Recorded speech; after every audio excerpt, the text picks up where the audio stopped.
it's Desiree, and I am here with a design team project for Scrapping for Less. When I saw this stamp set, I absolutely fell in love. And what also made me fall in love with it, only for birthdays, but it's for baby in the family, or if you just want to say hi to somebody. So, stamp set, very versatile. So, of course, we're going to take our design panel. I used my wonky stitched rectangle die, and we're going to cut that out. And this is pretty much going to be a one-layer card. I am going to, you know me, I always add dimension. But, you know, let's really just work on this one piece of paper. So I stamped the little dragon that I chose. And, of course, this is from Pink and Maine, and it's called Fired Up.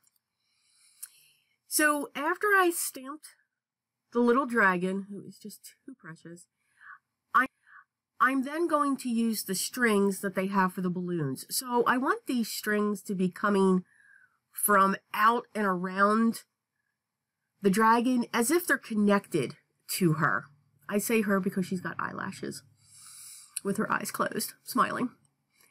So I made sure that the strings were coming right off of the dragon. I'm then going to stamp the little balloon that comes with the stamp set 5 times. And then I'm going to color them with my Prismacolor Premier colored pencils. I have to admit, colored pencils are my medium of choice when I'm coloring. If I'm coloring an image of any sort, something like this. Don't get me wrong, I love alcohol markers, I love water brushes, and I have them all. I have all kinds of sets, but I really do like the colored pencils.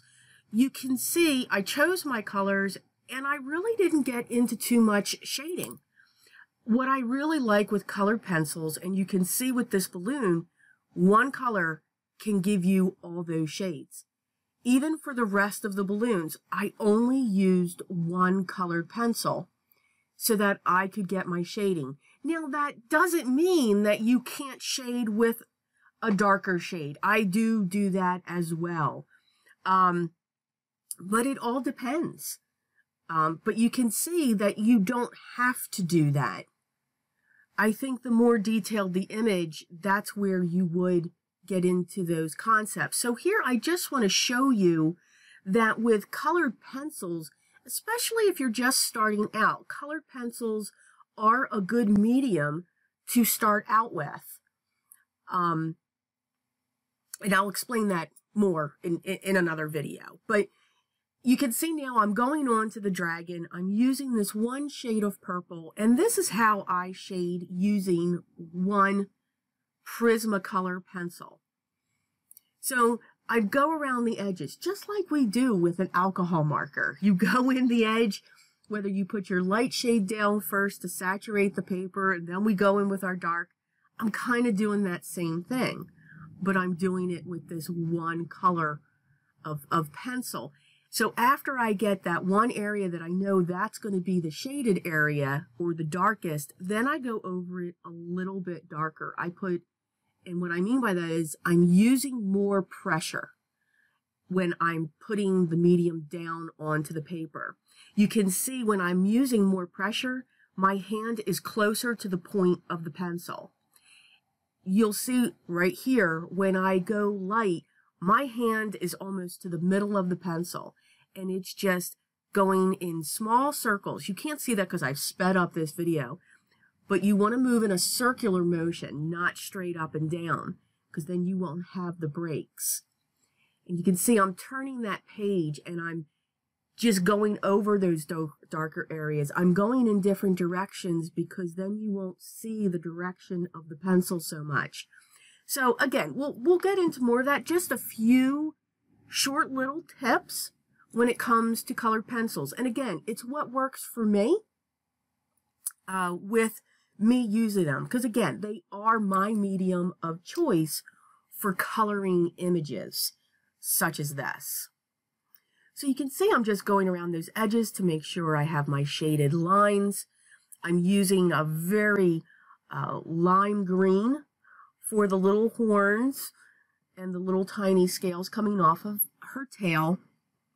And then I'm using pink for the pads of her feet, and I'm going to use that in the chest area. And of course, we have to give her rosy cheeks. So of course, I'll be putting those in right now.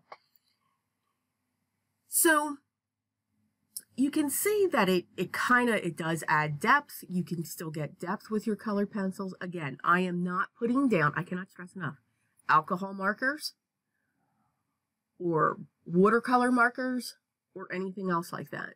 Again, we just have our favorites when it comes to our mediums. I fussy cut out the balloons, and now I chose a combination of sentiments. The top, of course, says happy birthday, and then the bottom says party animal. So because deep down we are all party animals, come on, we like to have fun, have a good time, laugh, and of course, celebrate. So I heat set that. Once I stamped that with my VersaFine ink, I used my clear embossing powder, and I heat set that with my heat gun. So now we're pretty much set with that. I'm also using one of the pattern papers from the Lawn Fawn Really Rainbow pattern paper pack. Oh, I'm going to have to get more of those. Oh yes, I thought I would be good with one. Nope. So I've just cut some 1-inch strips. I also cut the focal panel, and I cut off about a 1/2 inch on each side. So I'm just going to have my stitch markings on the top and the bottom. It's okay. We don't have to have the full stitches going around the side. It'll add interest. But I'm filling in the 1/2 inch on each side with that pattern paper. And if you noticed, I was originally going to cut a large panel. Again, we change our mind. So you can do that. Do I plan for my cards? I've been asked that a couple times. I do. I really do, especially when there's coloring like this. There's a little tiny mock-up off to the side. But when it comes to the bases and everything else, oh no, we just go with it. So once we have this down, I did use Fun Foam to place this down on my 4 1/4 by 5 1/2 top folding card base.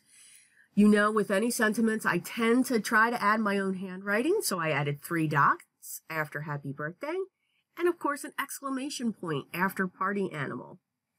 Our balloons, of course, that we've just colored are going to go on the edge of the strings, and I'm going to use foam squares. I thought I could get a foam square on each balloon. No, had to cut it down.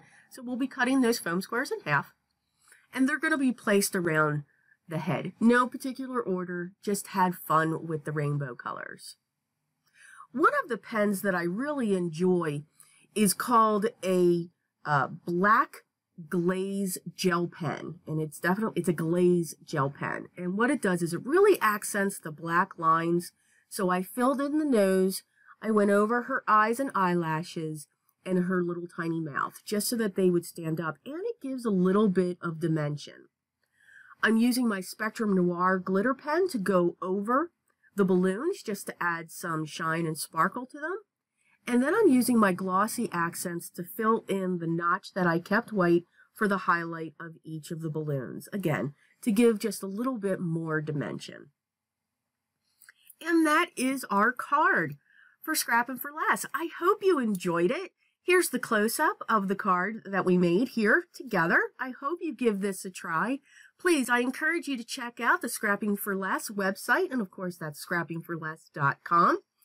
Check out their site. They have so many great items available for purchase, including this stamp set, which of course will be linked down below.